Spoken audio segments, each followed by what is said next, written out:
Well, hello. This is Atilla Yeşilada reaching out to you from lovely Istanbul. It's a gorgeous autumn day. It's very sunny and I am in Mesele Economy Studios. Why don't you show the rest of the studios? Well, don't show the guy who's carrying the umbrella, for Christ's sake. Show the backyard, would you? Yeah, Mesele Economy is collaborating on this video. My greetings to them. And this is their lovely studio where many Turkish wood movies are shot. Okay, let's get back to the subject, guys and gals. Today I'm going to talk about Turkey's refugee problem, actually immigration problem. It is probably going to be the first of a three-part series that talks about Turkey's social tensions, refugees, the ideological divide between Islamists and secularists, and of course Turkey's ethnic problems. Let's lay out the problem. What is Turkey's immigration problem? Roll back the clock about 10 years ago, right before the start of the Syrian war. Turkey had a population of about 75 million and had an immigrant population of maybe 1.5 million. These were our kin from Central Asia, Iraqis who fled from the war, Iranians who fled from repression, and an expat community consisting of the citizens of UK and Northern Europeans who settled because of the warm weather at the Aegean coast and Mediterranean coast. And then the Syrian war started and all hell broke loose. Today, officially, we have 4 million Syrian refugees. And that's not all. We also have roughly 500,000 Afghan refugees. We have probably about 1 million coming from Africa, not as refugees, but with legitimate passports, as travelers, tourists, and staying here to work. The number of Central Asian Turks coming to Turkey for job opportunities are estimated around 1.5 million. Officially speaking, as of 2021, Turkey has a refugee or immigrant population of 5.5 million on the basis of a population of 84 million. That's roughly 8%. It's not that big. My humble research shows Turkey has roughly 10 million refugees, about a third of these who came with valid visas and passports and stayed to find work. Now 10 million is more than 10% of the population, and that completely changes population dynamics. And I'm going to tell you why this is a problem and how nasty it's likely to get, not in the coming years, but in the coming months. Now, first of all, I have to disclose that I'm not anti-immigration. Neither am I racist. I hate the entire humanity, whether you are Turkish, American, Syrian. I hate you because you are Homo sapiens and you are a curse on this planet. But that's besides the point. In fact, immigration enriches a nation culturally. It increases empathy. It brings much needed fresh blood for low paid jobs or for some jobs where the domestic skill set is not equal to the demand in the market, for doctors, or for people who pick strawberries, for people who do the jobs that the domestic population doesn't want to do. But that's only true if you have a full employment economy. That's only true if the migrants intend to become integrated into your society and to adopt the social rules and conventions that you live by. It's only true if immigration happens over time, slowly, so that the much larger native community can absorb these people, both in an economic sense, in a legal sense, and also in a social sense. Not that all of the migrants will eventually become like you, but you and them will establish a peaceful coexistence. None of this is true for Turkey. First, the migration flow has been too rapid. Look, from 1.5 million 10 years ago to 8.5 million, maybe 10 million in 10 years. Right now, migrants are the third largest ethnicity, if they were one ethnicity, in Turkey. We have Turks of Turkish origin, Turkish citizens of Kurdish origin, Zazas, roughly 1 million or 2, some Arabs, less than 1 million probably. And then we have 8.5 million people who are Africans, Central Asians, Syrians, and Afghanis. That's a huge problem.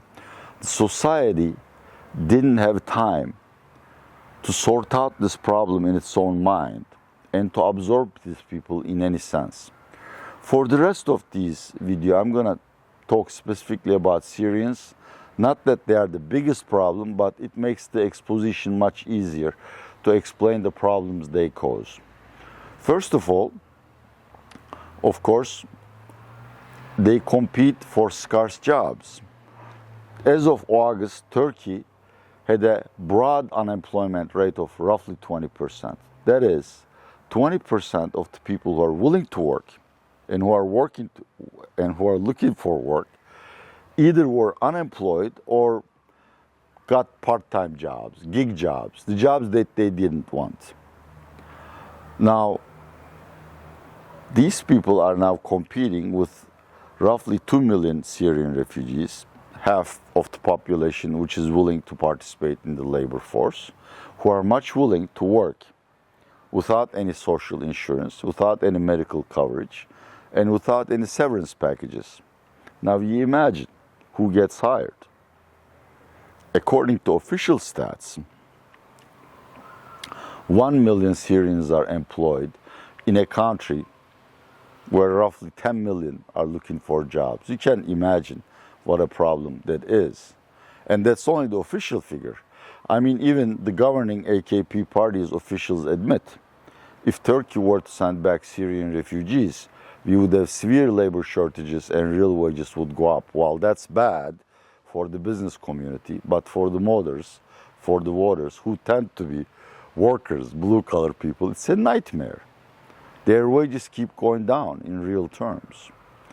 Two, of course, Mr. Erdogan is a great fan of pan-Islamism. He considers Syrians as good as Turkish citizens, and they have priority in terms of education, in terms of health services, and even in universities. Now, that's a major problem. In countries like Turkey, health service is not perfect. I know it's not perfect anywhere, but access to health service, affordable, reliable health care, is a serious problem. State hospitals are usually overcrowded. And when a Turkish citizen goes to a state hospital, he finds that the Syrian woman or man has priority over him or her. Again, imagine the problem.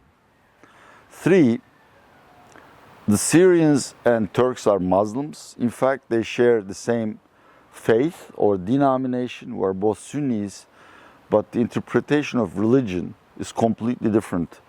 The Syrians and Afghanis, even worse than Syrians, have completely different social mores. Their attitude towards females, towards children, towards honor is completely different than Turks. This is why there is this constant problem with Syrians watching our women, taking pictures of our girls, Afghanis drooling over our women. I'm not exaggerating that problem. There has been several riots over these issues, and in fact, killings and shootings, because the cultures are so different. So you understand why it's an economic and social problem to have this many Syrians. Now, with 8 months left to Turkish general and presidential elections, there is another problem, which is really scary.